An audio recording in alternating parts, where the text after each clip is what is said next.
நண்பர்களுக்கு வணக்கம். ஒரு 5 நாள் முன்னாடி தான் நம்ம ஹெச்ஆர்என்சி மினிஸ்டர் அறநிலையத்துறை அமைச்சர் ரமேஷ் அண்ணன் சொன்னார், விஏபிஎஸ் யாரும் கோயிலுக்கு போனால் ஃபோட்டோ எடுக்காதீங்க, வீடியோ எடுக்காதீங்க அப்படின்னு. ஆனால் நம்ம தலைவர் சூப்பர் ஸ்டார், ஐயோ என்னையா சூப்பர் ஸ்டார்னு சொல்கிறேன், நீ தளபதி ஃபேனில், விஜயண்ண தம்பி தளபதி ஃபேனு, தலைவரும் பிடிக்கும், அதனால் சொல்கிறேன். அவங்களோட புள்ள நெப்போட்டிசம் கிட்ட ஐஸ்வர்யா ரஜினிகாந்த் கோயிலுக்குள்ளே போய் என்ன அட்டூழியம் பண்ணியிருக்காங்கன்னு பார்த்துருவாங்க, அப்புறம் பேசுகிறேன்.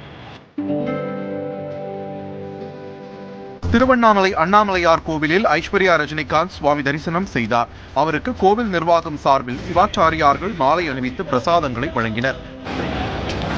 ஐஸ்வர்யா ரஜினிகாந்த் போன வாரம் ஹெச்ஆர்என்சி தமிழ்நாடு அறநிலையத்துறை அமைச்சர் ஒரு அறிவிப்பு போட்டார் தெரியுமா, விஐபி யாரும் கோயிலுக்கு போனால் வீடியோ ஃபோட்டோ எடுக்காதீங்கன்னு. நீங்கள் அதை மதிக்கலைல்ல.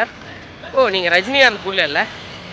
எனக்கு தலைவர் பிடிக்கும், நானும் ஒரு காலத்தில் தலைவரையும் பிடிக்கும். இன்றைக்கி நான் வந்து தளபதி விஜயனோட ஃபேனு.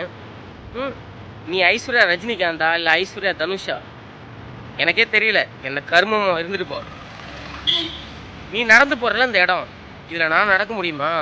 அப்போ உங்கள் அப்பா ரஜினி வந்து உங்கள் ஒப்பன் இருக்கான்ல ரஜினி, அவன் பெரிய அவனுக்கு உண்டான மாதிரி அவன் கொடுக்குறான். எங்கள் அப்பா சங்கரநாத் வந்து இந்த கோயிலில் நடக்கூடாதுன்னா அப்புறம் சாமி இங்கே வந்து தீண்டாமல் பண்ணுதா?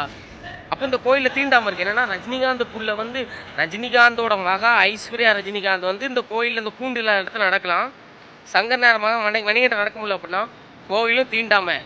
அப்போ அறநிலையத்துறை இதெல்லாம் சரி பண்ணணும். இனி விஐபிஎம்லாம் ஃபோட்டோ எடுத்து போட்டால் ஒத்திட்டு கும்பிட்டுட்டு போனோம். மயிரை நாங்கள் நடக்க முடியல, எங்கள் பூண்டில் அடிச்சு ஜெயில் மாதிரி வச்சுருக்காங்க.